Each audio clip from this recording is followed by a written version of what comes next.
Hey coin collectors, Dan the Collecting Man here. Today I've got some special coins all the way from the Perth Mint.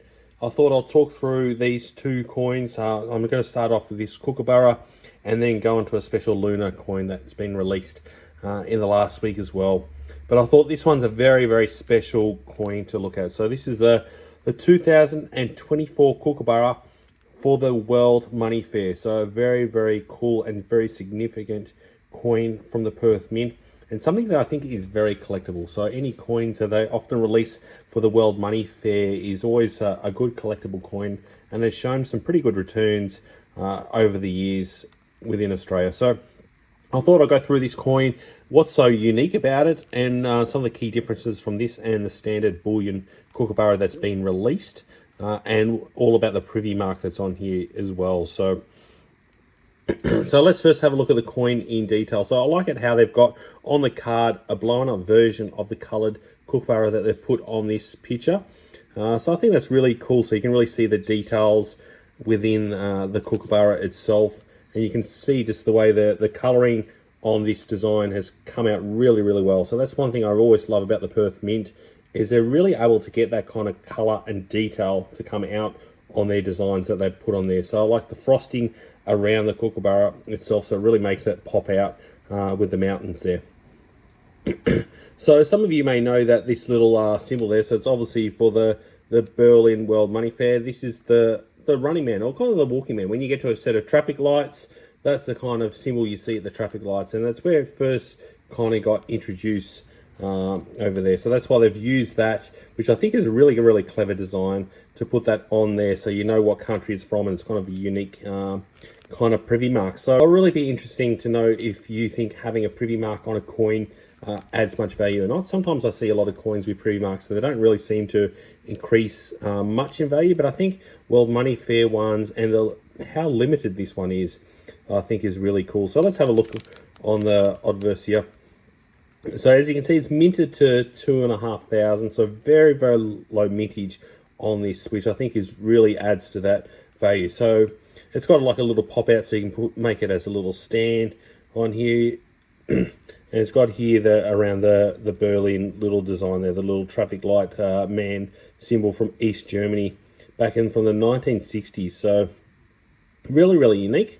And one of the key things that I noticed when I was looking at this is the obverse here. We have the Queen Memorial Year of Reign, but the Kookaburra that got released this year has the King effigy. So that's pretty different. I'm very surprised that they've gone with the Queen on this one when the actual release coin had the King effigy on there. So you can see the differences here from the bullion version here. So yeah, apart from the privy mark and the coloured in Kookaburra, so it's all but the same.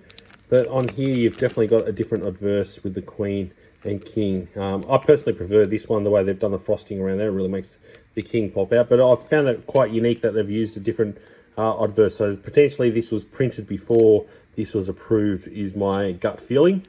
That's why they've gone along with this obverse here. So I'd love to know if you've been able to obtain one.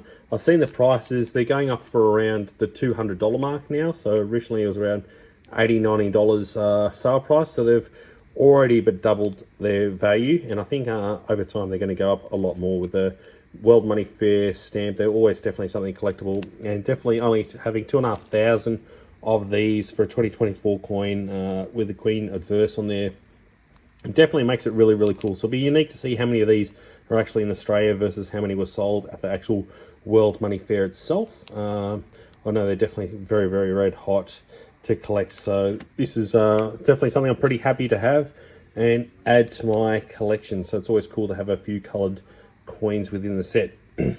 So the next one coin that I got was this one here. It's another Lunar series that's come out. As you know, we're going to see a lot of probably Lunar coins coming out. This was the 1 ounce proof high relief. So I always like getting high reliefs. They're always very collectible. And a lot of people like having the high relief. So let's have a look at this.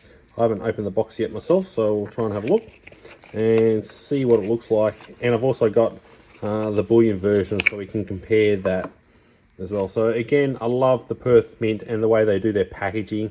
So this one comes up really good, and I love the boxing and everything around the way they've done this set. The Perth Mint are definitely done a really cool job on that. So we'll go through the card in a minute, but let's have a look at the coin first, because that's something we want to look at. So I'll pop it out there. Yeah, you can definitely see the texture. Hopefully I can get the right lighting and the detail there. It's very cool. So this is 1 ounce proof. You can see it's a very thick coin. So it's definitely smaller, but a lot thicker. So this is the 1 ounce bullion version. You can see the difference, vast difference in the size, but obviously there's a big difference in the actual texture. You can also see the very different there as well on the adverse with the queen, the way they've done the proof. So it's almost like it's kind of a domed, just having a look at it, it's almost got that domed kind of look to it. So you can see there, it's kind of the way it pops out, it has that domed finish. But I think it just really makes that that dragon just absolutely pop, having that high relief. So it's trying to get on the right angle so you can really see the difference in texture versus this one where it's a almost flat surface. This one, the dragon really comes out of the coin, and also the queen as well. Like, it's the way, if I can get the right focus, this is the way the queen really comes out on this one as well. Just looks really cool. I'm really happy to get this one. I think it's definitely going to be one for a long-term collection. I know also when I looked at the mintage on this, I thought it was pretty good too. So the total mintage on this one is 3,888. So nice low number, and I've got number 945. So very cool, very happy to have that. And I think with that kind of mintage, I think it's going to be definitely one for a long-term collecting point of view, from a more of a high premium point of view, because I think from a bullion point of view, it's definitely a lot more valuable. But it wasn't too expensive. I think it was around $120 odd to get. So from a cost for a 1 ounce silver high premium coin, I don't think it was too bad. But I think in the long term, it's definitely going to be a very high return coin. Not that I'm ever going to be looking to return it. I think it's going to be pretty cool. So let's see. No, it's not twist up.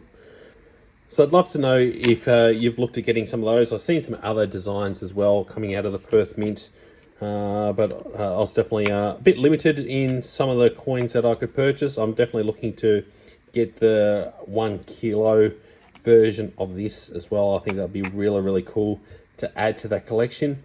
And I'm looking forward to the Anda coin show this weekend to have a look at some of the cool coins that are going to be released out of the coin show. I'll be definitely showing those potentially either Saturday night or next Wednesday night when I release my next video. And I'm going to be purchasing a lot of coins over the next couple of weeks. There's just a lot of things happening within the coin industry right now, and it's definitely a good time to be buying all these coins. We've just had the special release of the new King and Queen effigy set out of the Royal Mint. That's definitely something that I'm happy to have obtained, and I'll be going through that also in the next week. So let me know your thoughts. Do you really like the high relief or the World Money Fair coins? Is it something that you like having in your collection?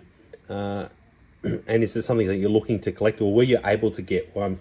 And I'd love to know if anyone else has got any other cool World Money Fair coins from any other countries as well. I know a lot of the mints around the world do special releases, and I'd love to know what kind of special release you've been able to attain, and what's your favorite. Well, I know the Germanium Mint has done some really cool, unique design coins that I'm pretty cool to be able to see if I can get.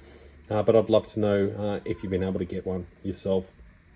Please don't forget to click that subscribe if you're really enjoying these kind of videos of new releases and new coins. It really helps my small channel. Thanks so much for watching and joining the coin collecting community. I can't wait to see you on my next video. Dan.